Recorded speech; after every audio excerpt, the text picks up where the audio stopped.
According to the Department for Business, Enterprise and Regulatory Reform's Energy in Brief report, in 2007, biomass accounted for 82% of renewable energy sources used in the UK.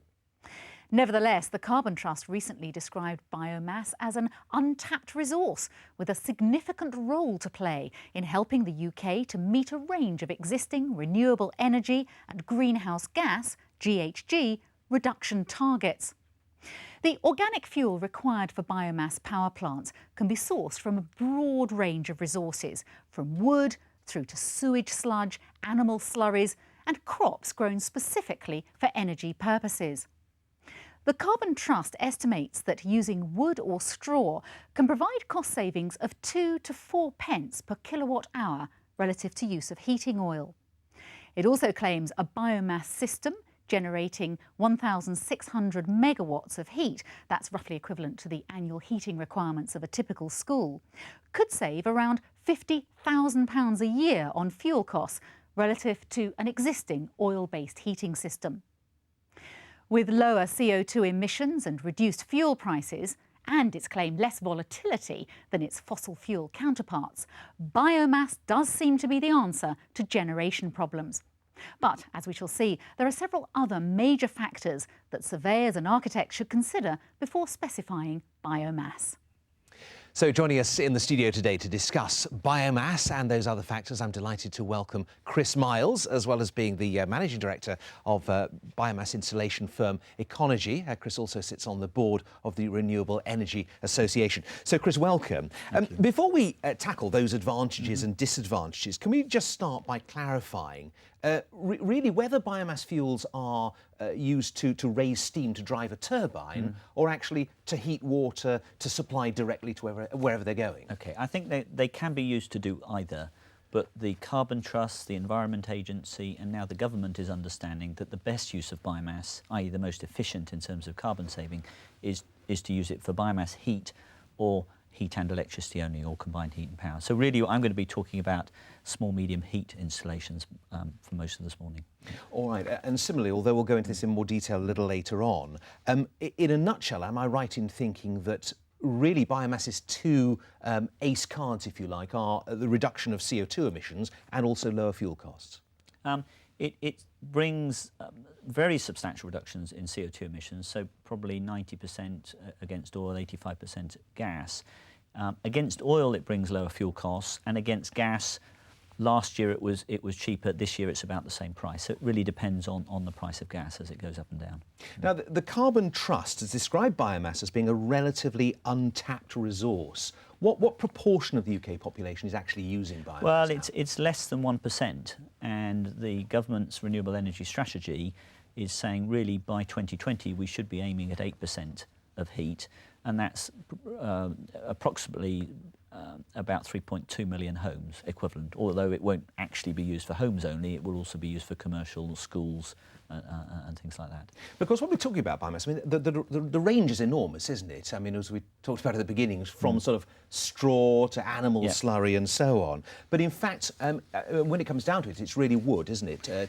Chips, pellets and logs and so on, that are really the mainstay of most commercially run units. Yes, I think you've got the big power plants, okay, which can be anything, and then you've got anything that's building integrated, so anything that's within a school, within a social housing context, can't be waste, because otherwise it comes under the Waste Incineration Directive, and one wouldn't be allowed to put a waste plant in a school or a waste plant right next to a social housing scheme. So within, if you like, the building integrator side, which is typically small or medium installations, i.e. maybe 100, 200, 300 houses, then it will be wood chip or wood pellet or something like that. So different types of biomass, but what's the relative cost of each per kilowatt hour? Right, well, I mean, something like gas may be a cost of heat of something like 3 pence per kilowatt hour. Wood chip at the moment is around 3 pence per kilowatt hour. Wood pellet may be 4 to 5, but oil may be 5 to 6. But clearly, as the price of, the price of oil last year was up at 7 or 8, the price of gas was up at 4 and 5. So it's highly variable. Well, that's interesting, because I was going to say, we know that the savings can be made in terms of biomass compared with oil-based plant.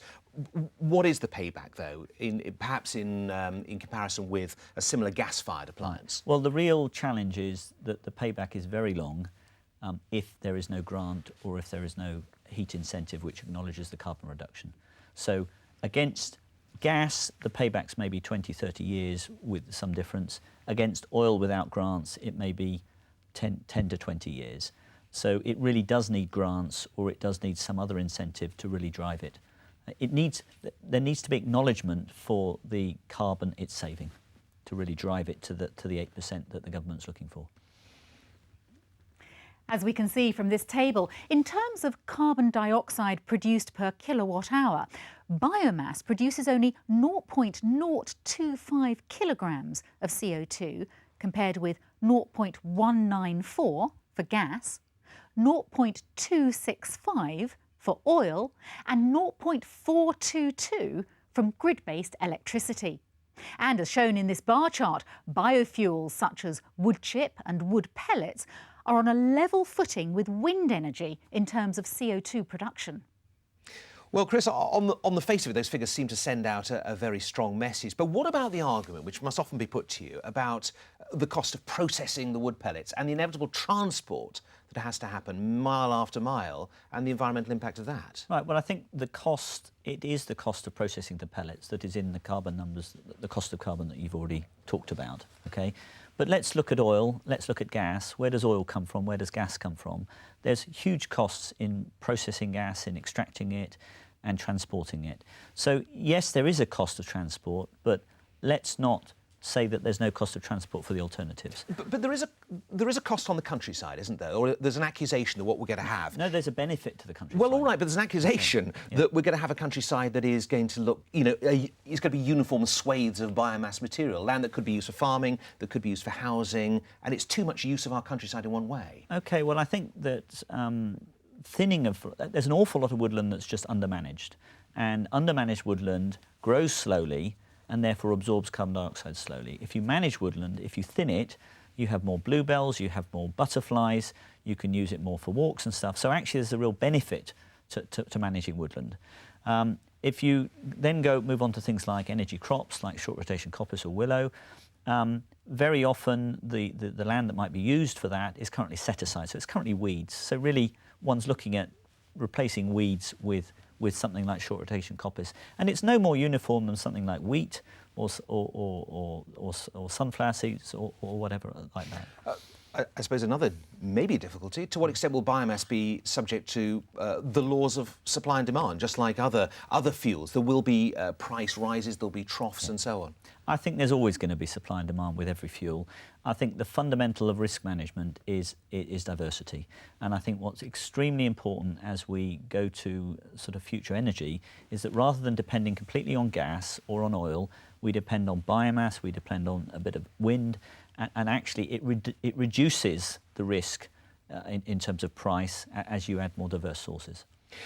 Let's go back for a second, if we can, to when we were talking about transport and what's involved there. Now, if we look at wood pellets, wood chips, what's the system? What's involved in terms of their delivery and their storage? Well, I think they're quite different. Wood chip is typically 4 times as bulky as wood pellet. Therefore, wood chip will be a relatively local fuel. It will be produced within 20, 30, 40 miles of where it's going to be delivered. Occasionally it is taken across the country, but it shouldn't be.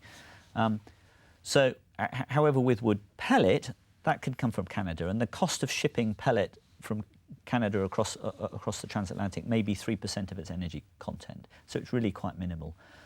So that's the delivery side. What about the storage? The storage, again, with wood chip, really there's a process that one has to go through. One has to chop down the trees, leave them air drying for 3 to 6 months, or sometimes 12 months if it's in a not such a windy area. It's then chipped, it's then stored in a bulk barn and then taken to, shall we say, the bunker which is directly next to the boiler. Right, let's just have a look for a second, if we can, at the sort of 4 main ways it can be stored. What are the options? What are the ins and outs of that? OK, well, there's 4 main ways of receiving the fuel. Really, the best fuel bunker is an underground bunker because you can bring along a trailer, you can tip it very quickly, and so you get a relatively low cost of fuel delivery. However, the disadvantage there is it's a high capital cost. So you then say, right, well, let's have a lower capital cost, let's have an above-ground bunker to a retrofit building, and there we can have what's called a scissor lift trailer. So the trailer effectively raises up on hydraulics and then tips and can tip into the top of the bunker. Another mechanism which we've developed over the last few years is using a hook lift waste bin. So we've got lots of lorries that will carry the bins. We then put a moving floor on the bin, and it's like a cartridge. It just slots into an auger, which is an Archimedean screw, and takes the fuel off like that. And that's beneficial where the cost of digging down is very expensive. And then the last option is then using blown fuel, and blown fuel is virtually always what is done with wood pellet, but it can also be done with chip. The advantage there is all you need is a pipe. It's just like an oil delivery. The disadvantage is it takes a little bit longer and it's a little bit noisy. So those are the methods and the ways of storage and so on. So the system exists, Yeah. and it seems to be picked up by organisations like hospitals, like schools. Yeah. And they seem to be the ones which, if anybody's going for biomass, it's them. Why are they the ones who seem most keen on Well, it? there's actually two main sectors. One is the public sector, which is what you've talked about. And the reason the public sector's going for it is because they are setting themselves statutory targets to reduce carbon. So Barnsley Council, for example, has got a policy that it will reduce carbon, and it's looking at the total lifetime cost. So it's looking at the 20-year payback.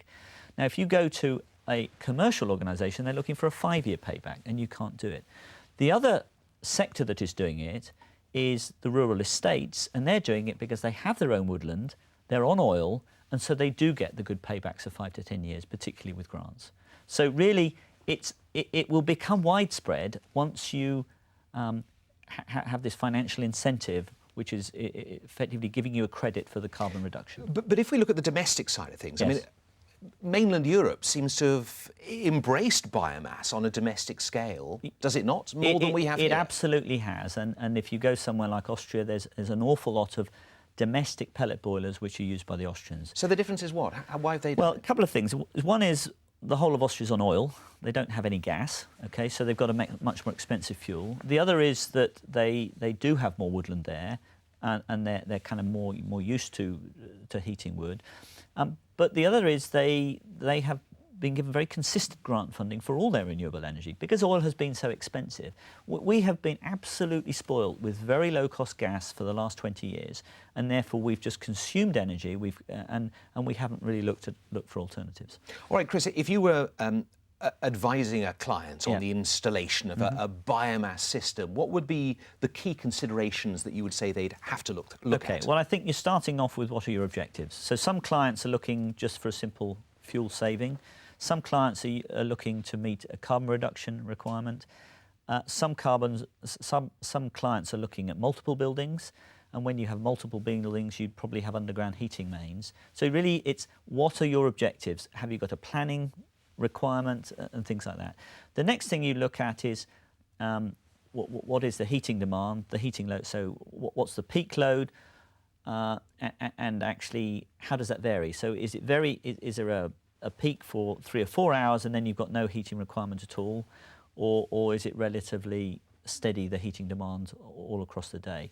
And typically with a biomass boiler, you may not specify the boiler to take the full load because it's a high capital cost. You may aim at, let's say, 50% of load and deliver 80% of the heat from biomass, and then use a backup or peak load oil or gas boiler. Okay. The other key consideration is around the fuel reception and storage. Now, we've already talked about, and you've seen the different mechanisms. You can see that if an architect doesn't think biomass when he designs the building, It's hard it's to put very it in difficult later. for the mechanical electrical engineer to bring it in later. So that's absolutely fundamental. And then the last things are things like the planning issues of emissions, of traffic, of any noise and things like that. Okay. So let's say I'm a housing association. I've got a 100-flat development. Yeah. What size silo really am I going to need to ensure that my residents have got hot water when they need it and the system's going to work properly? Okay. I mean, we've just put in a 90-house development for South Shropshire Housing at Rocks Green near Ludlow, and there we've put in 2 boilers, so 2 wood boilers and 2 backup oil boilers. The bunker is I think we've got 2 bunkers of 4 metres by 4 metres. There we're using a blown fuel delivery to keep the capital cost down. And those two wood boilers are delivering 95% of the heat for the 90 houses, and occasionally when it's very cold, then the oil boilers will clip on. And it has to be refilled often, or It's how being many times a year? It's being refilled probably 20, 30 times a year, yeah. So when it comes to designing and costing these developments, the excavation, the building, the sorting out ready for the silo, that's going to be a pretty major issue, isn't That's it? absolutely right. The civil works associated with these plants are significant, and that is why retrofit, well, that's right, new build wood heating is much more interesting than retrofit, because putting in, for example, underground heating mains into a green or brownfield site is relatively straightforward. Putting underground heating mains into an existing road where you've got all of the other services is a lot more expensive. Clearly, we've already talked about underground bunkers.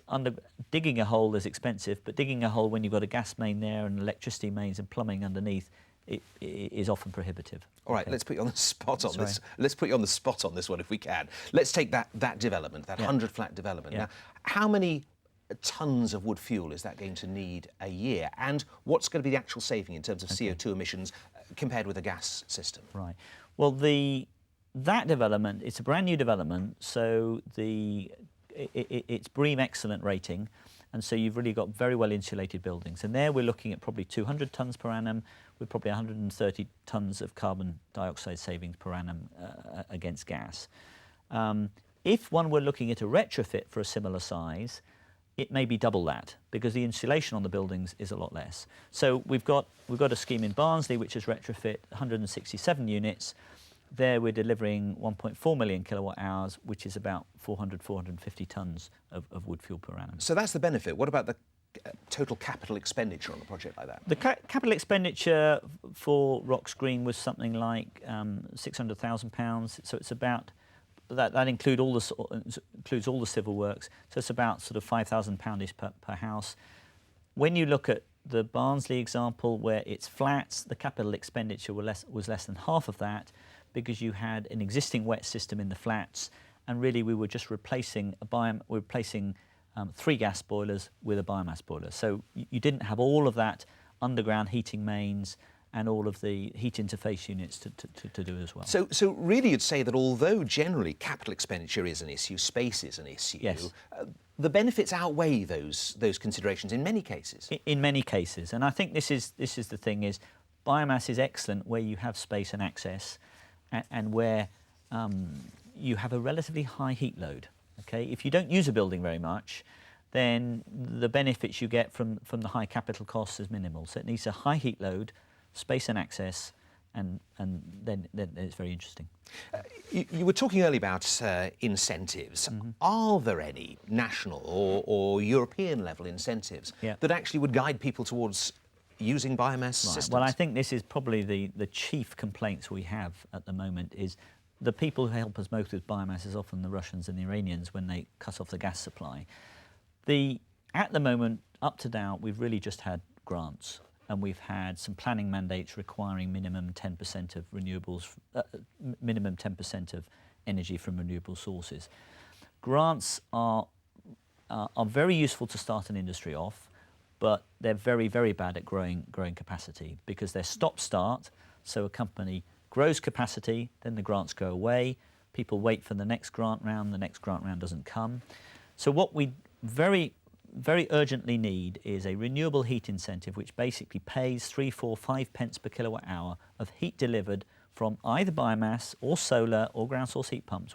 It needs to be a technology neutral thing, because then you will get these schemes will grow very quickly then, and we'll hit these targets that the government's trying to meet.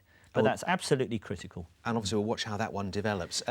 Just in the last few moments, could you just really sum up for us what the benefits are of biomass and the key concerns as well? Okay.